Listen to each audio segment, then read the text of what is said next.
was just after midnight in Surrey, British Columbia, when the silence of a quiet university campus was shattered. Gunshots cracked through the night air, sharp, sudden, and brutal. Moments later, a student would find a young woman lying beside her car, bleeding, broken, and beyond saving. Her name was Maple Batalia, a 19-year-old health sciences student, artist, model, daughter, and friend. She had big dreams and a future full of light, but within seconds, all of it was ripped away by a man who once swore to protect her. This was the case that shocked the entire nation of Canada. Even detectives had never seen such brutality. No movie could top this story. But the question is, how does someone go from obsession to execution? How does a college campus turn into a crime scene overnight? How can someone claim to love you and still plan your death? Stick with me, because what happened to Maple Batalia is a warning that still echoes across Canada to this very day. And here's a question for the people of Canada. Should Canada have stricter laws when it comes to stalking or abusive ex-partners? Answer in comments.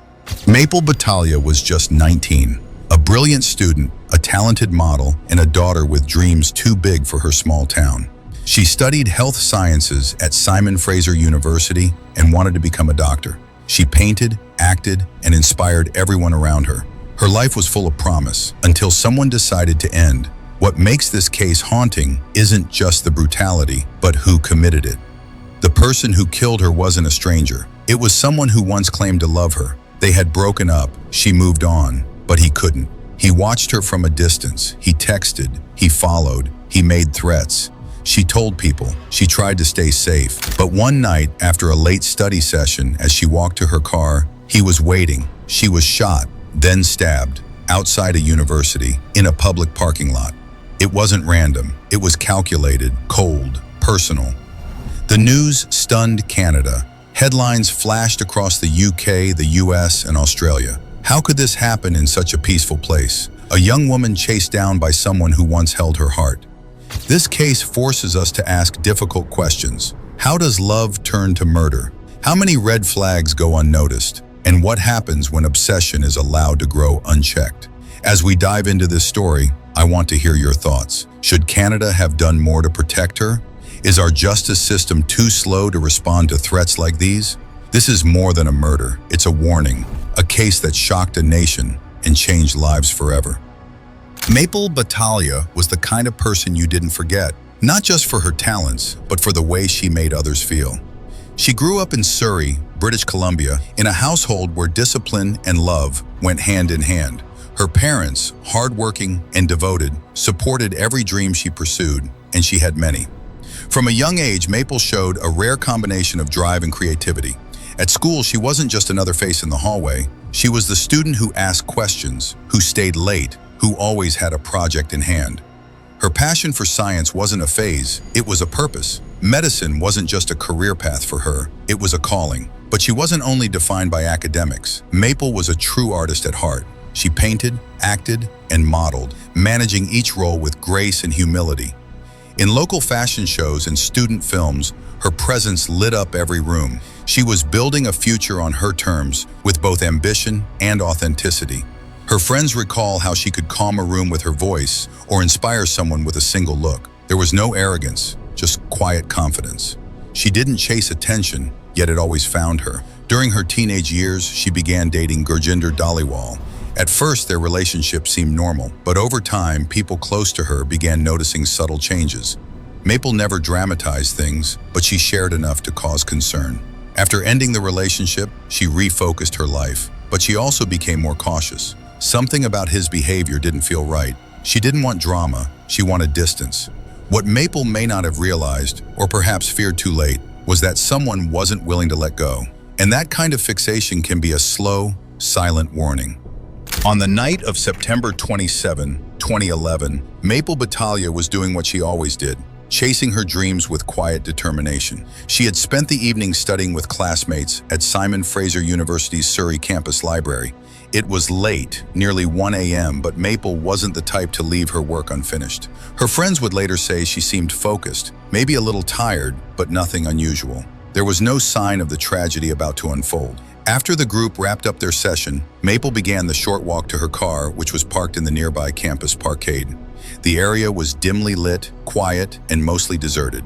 As she stepped into the parking lot, the ordinary became terrifying. Out of the shadows, someone approached her, fast, deliberate, and deadly.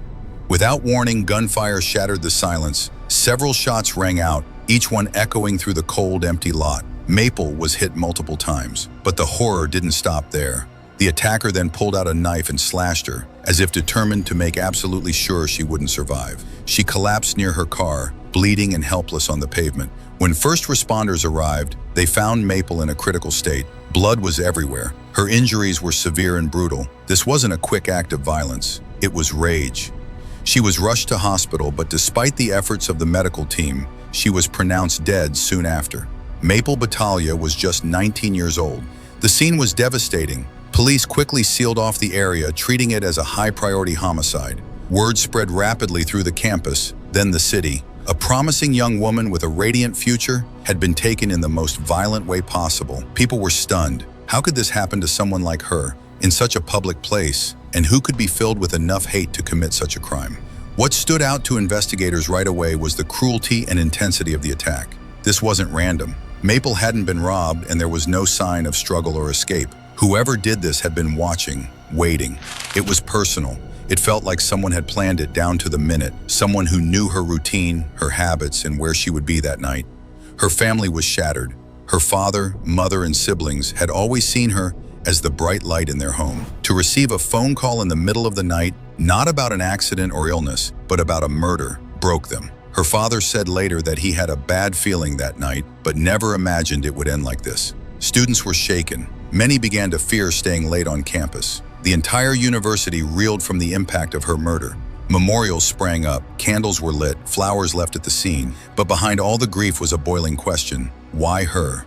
And in that silence, while the city mourned, her killer had vanished, leaving behind only blood, bullet casings, and a brutal mystery. The investigation into Maple Batalia's murder began immediately. Surrey RCMP officers swarmed the crime scene, working through the early morning hours to collect every possible clue. The brutality of the attack made it clear this wasn't a random act of violence. It was personal, targeted, and emotionally driven. Security footage from the parkade was the first critical piece of evidence. Though it didn't capture the attack itself, it did show a silver Dodge Charger speeding away from the scene, just moments after gunshots were heard. Police began tracing the vehicle, knowing that whoever was behind the wheel could be their suspect, or was, at the very least, connected to the crime. Detectives started to examine Maple's personal life. Who would want to harm a young woman with no known enemies? Their attention quickly turned to Maple's ex-boyfriend, Gurjinder Gary Dhaliwal. Friends and family revealed that Maple had ended the relationship due to Gary's controlling behavior and jealousy. After the breakup, Gary hadn't taken it well. In fact, several people described him as obsessed. Maple had tried to move on, focusing on her studies and modeling career, but Gary continued to show up uninvited. He reportedly stalked her, called her repeatedly, and even confronted her in public. Though Maple tried to brush it off and not worry her family, close friends had seen the fear growing in her eyes. Police now had a possible motive and a person of interest. As the investigation deepened, police learned that Gary had access to a silver Dodge Charger, the same kind seen speeding from the murder scene.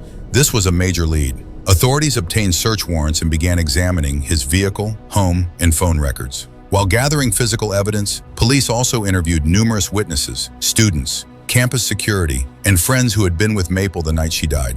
Some mentioned seeing a suspicious vehicle parked near the campus more than once in the weeks prior. Others remembered Gary being seen in the area previously, even after the breakup. Then came a breakthrough. Ballistics matched the shell casings from the scene to a firearm linked to an associate of Gary's. This associate, later identified as Gurjinder's friend Gershmar Bedi, became a key figure in the case. Investigators suspected that Bedi had helped Gary with planning and possibly covering up the murder. Phone records painted an even darker picture. On the night of the murder, Gary and Bedi had been in contact multiple times. GPS data showed Gary's phone in the vicinity of the university around the time of the shooting. While it didn't place him directly at the scene, it supported the theory that he had followed Maple and waited for the right moment. Surveillance footage, digital footprints, and forensic evidence began closing the circle around Gary. Police now believed he had carefully planned the murder, waiting for a time when Maple would be alone and vulnerable. The use of both a gun and a knife suggested a level of rage and emotional fixation that aligned with the obsessive behavior witnesses had described. Still, gathering enough evidence to make an arrest in a high-profile case like this required careful coordination. Police needed to ensure that the charges would hold up in court. Over the next several months, they worked quietly but intensely to build an airtight case. Meanwhile, Maple's family and the public were growing restless. Why hadn't anyone been arrested? Why was the killer still free? Investigators kept many details confidential to protect the case's integrity, but behind the scenes, they were closing in. Finally, almost 6 months after the murder, police arrested Gurjinder Gary Dhaliwal and charged him with first-degree murder. His friend, Gursamar Bedi, was also arrested and charged with manslaughter and accessory after the fact. The arrests were announced in a press conference that brought both relief and heartbreak to the community. Gary's arrest sent shockwaves through Maple's circle. Many had suspected him, but to see it confirmed was painful. It meant that someone who had once claimed to love her had been capable of ending her life in the most violent way imaginable. Police stated in interviews that this case had all the signs of an escalating domestic violence situation, one that had gone unreported, unnoticed in its severity, and ultimately ended in murder. They urged the public to take warning signs seriously, to speak up and to seek help before it's too late. The investigation revealed a pattern that had slowly built over time: control, surveillance, obsession, and finally, violence. Maple hadn't just been killed. She had been hunted by someone who refused to accept that she had moved on. The evidence trail, vehicle, phone data, ballistics, witness statements, and digital traces came together to create a chilling portrait of premeditation. Maple's murder wasn't spontaneous. It was planned, executed, and for a time almost concealed. But the truth caught up, and it would follow Gurjinder Dhaliwal straight into a courtroom. At first glance, Gurjinder Gary Dhaliwal didn't seem dangerous. He was just 20 years old, a college student, and someone who blended into everyday life without raising alarms. He had friends, a family, and a life that looked ordinary. But behind that surface lived a darker personality, one marked by control, entitlement, and an inability to accept rejection. When Maple Batalia was murdered, the mask fell away, revealing who he truly was. Gary and Maple met in high school. Like many teenage relationships, theirs started off with the usual charm: compliments, shared interests, inside jokes. At first, Maple may have believed she had found someone who genuinely cared for her. But slowly, those warm gestures turned into cold rules. He began controlling what she wore, who she talked to, and how much time she spent with friends, all under the pretense of love. His concern was never about her safety or happiness. It was about possession. He became jealous of her growing success. Maple wasn't just smart, she was ambitious. She dreamed of becoming a doctor, and in her free time, she modeled and acted. She had goals, popularity, and a personality that drew people toward her. But rather than supporting her dreams, Gary saw them as a threat. He couldn't handle the thought of her shining without him by her side. Her independence made him insecure, and that insecurity quickly evolved into obsession. Gary's jealousy wasn't a one-time reaction. It was a constant pressure Maple had to live with. He would text her endlessly, demand updates on her whereabouts, and become hostile whenever she didn't answer fast enough. Friends later said that Maple seemed to be walking on eggshells around him. She had to carefully balance her life, always trying not to trigger his suspicion. Over time, that fear became emotionally exhausting. When Maple finally ended the relationship, she thought she was taking the first step toward peace. But for Gary, the breakup wasn't an ending. It was a challenge to his control.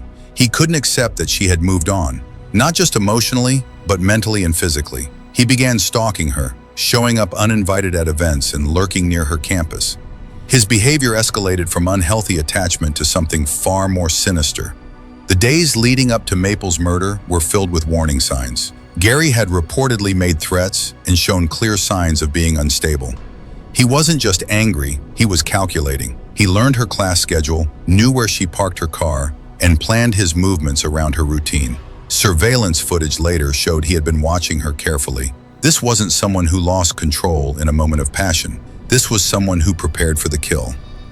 When Gary attacked Maple in that dimly lit parking lot outside her school, it wasn't spontaneous. He brought both a knife and a gun, a chilling sign of premeditation. He didn't want her to survive. He stabbed her repeatedly, then shot her in the back as she tried to escape. The violence was personal, intimate, and extreme. It showed the depth of his rage, but also the clarity of his intent. This wasn't about love. It was about ownership lost and punishing her for it. What makes this even more disturbing is how Gary presented himself to others. Outwardly, he didn't seem like someone capable of such cruelty.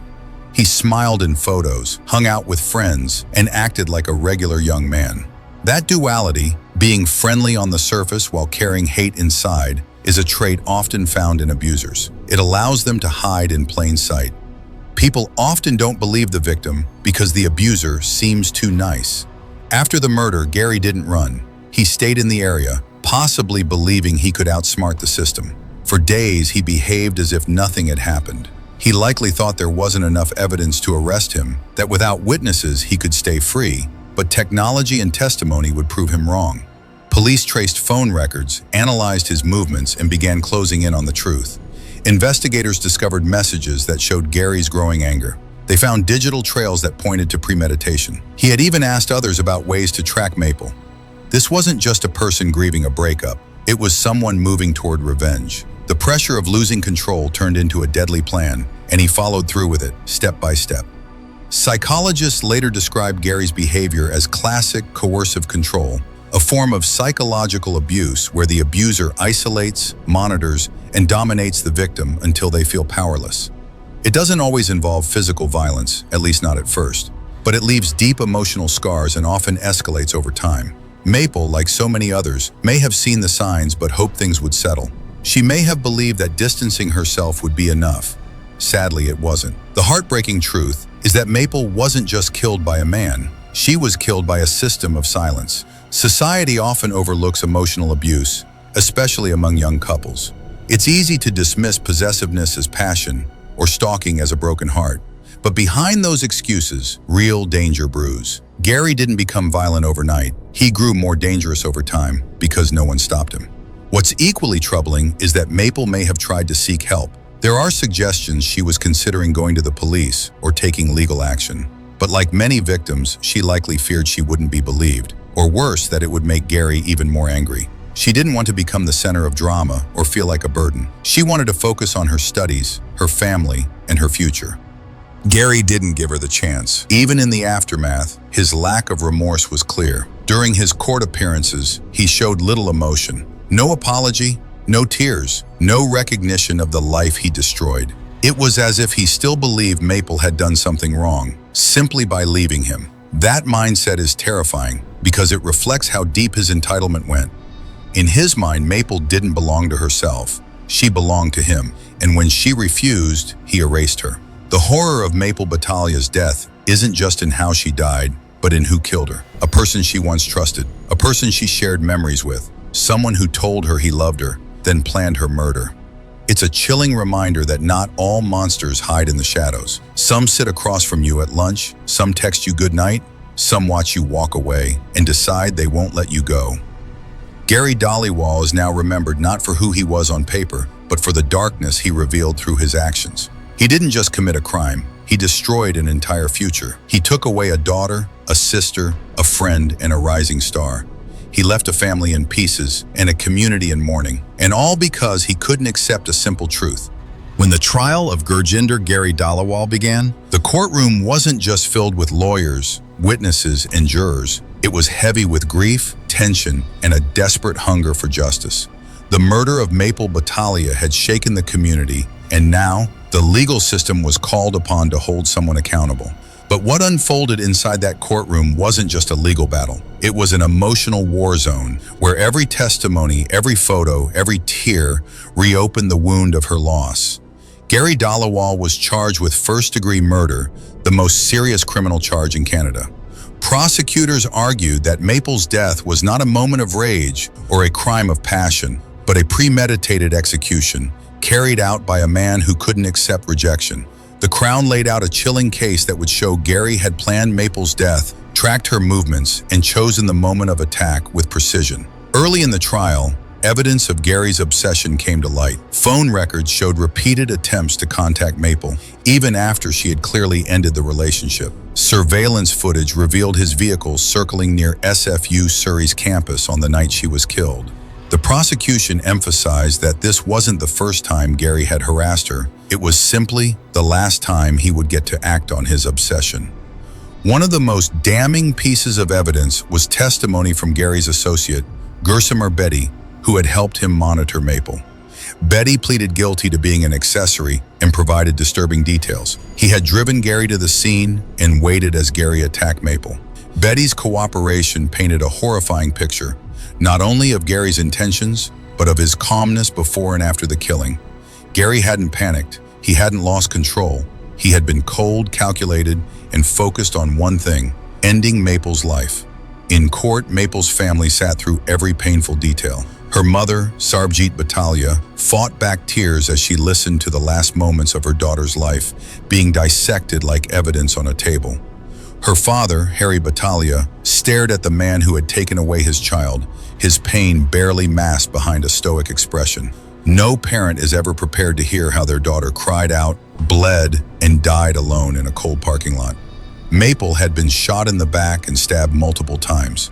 The forensic pathologist detailed each wound with clinical detachment, but the effect on the courtroom was devastating. People wept. A few walked out. The brutality of the murder became impossible to ignore. This wasn't a tragic accident or an act of heat. It was a slaughter carried out with a purpose.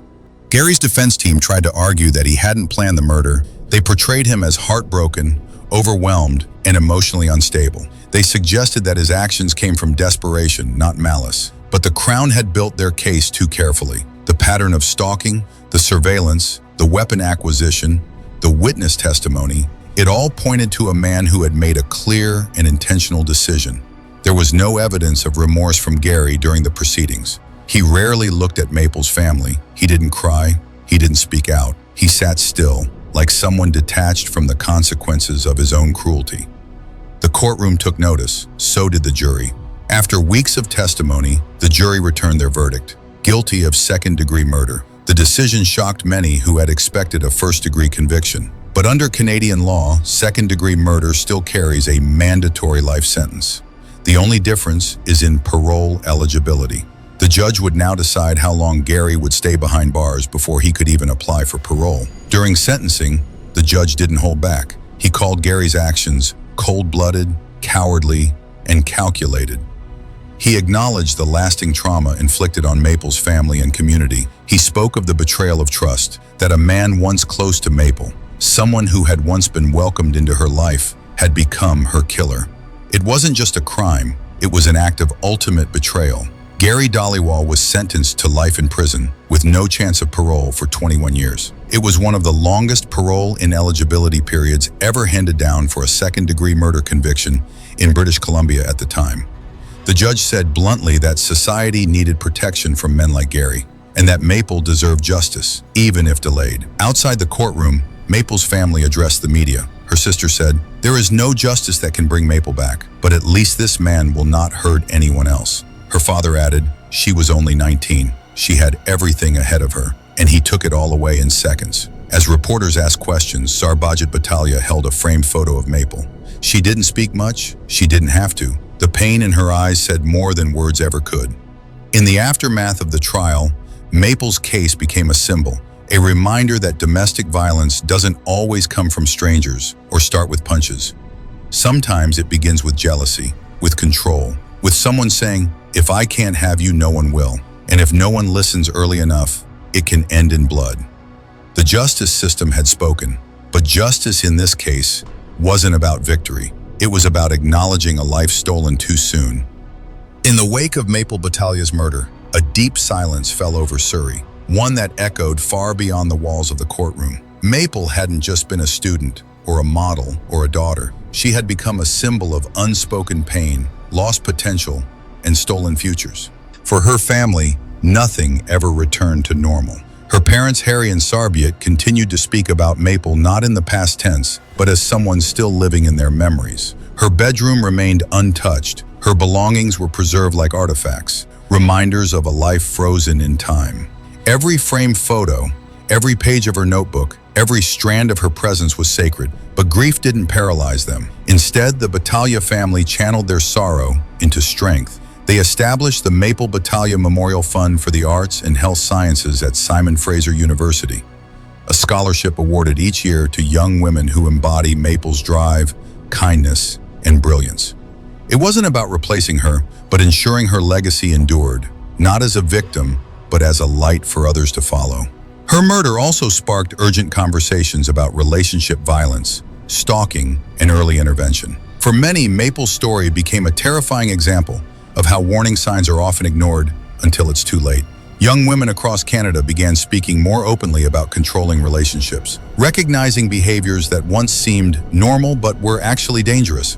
Schools and universities started looking inward, re-examining how they educate students about consent, boundaries, and emotional abuse. Community groups also rose in response. South Asian organizations in particular began tackling the taboo topic of domestic violence within cultural contexts where silence and shame often prevail. Maple's death pierced that silence. Her face, young, vibrant, hopeful, made it impossible to turn away. The media's coverage of the case didn't fade quickly. Maple's story continued to be featured in documentaries, awareness campaigns, and panel discussions. But what kept it alive wasn't just the horror of how she died, it was the promise of who she could have become. Her art, her voice, her dreams, all of it became part of a collective mourning. Even the police admitted that the case had changed them. Several officers described it as one of the most emotionally heavy investigations of their careers. Detectives who had walked through the bloody crime scene later said they couldn't forget the look in Maple's eyes in the final images, a mix of fear, confusion, and pain. It stayed with them, haunting them at night. It reminded them that behind every case file is a human life lost. Years later, people still gather for candlelight vigils in Maple's honor.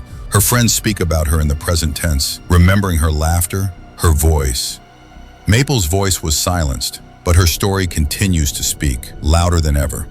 If Maple's story touched you, don't let it end here. Speak up, share this video, and help raise awareness. And if you want more stories that matter, subscribe, leave a comment, and turn on the bell so you never miss the truth behind the headlines.